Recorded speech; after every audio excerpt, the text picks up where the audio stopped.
Ben ritrovati con l'informazione flash di New Sicilia. È stato identificato dalla polizia l'autore delle minacce alla Presidente del Consiglio Giorgia Meloni. Si tratta di un siciliano di Siracusa. Su disposizione della Procura Aretusea, la Polizia Postale e la Digos hanno eseguito una perquisizione nei confronti di un uomo di 27 anni, disoccupato, residente nella provincia siracusana, indagato per violenza privata aggravata nei confronti della Presidente del Consiglio.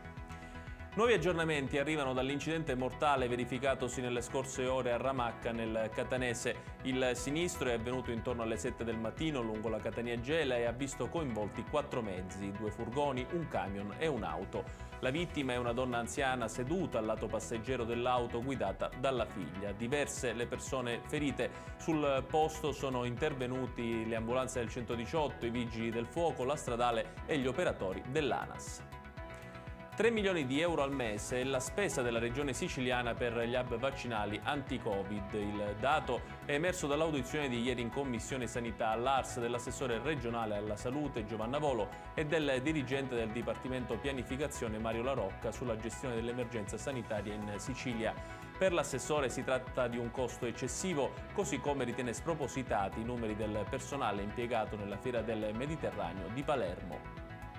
In chiusura siamo nel Palermitano, dove i carabinieri hanno arrestato un 19enne di Villabate con l'accusa di detenzione ai fini di spaccio di sostanze stupefacenti. L'indagato, a seguito di perquisizione personale e domiciliare, è stato trovato in possesso di circa 1 chilo di hashish e di 22 infiorescenze di marijuana.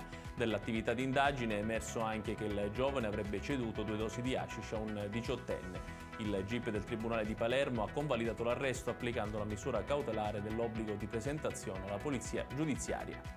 Ed è tutto per questa edizione, il prossimo appuntamento col TG Flash alle ore 16.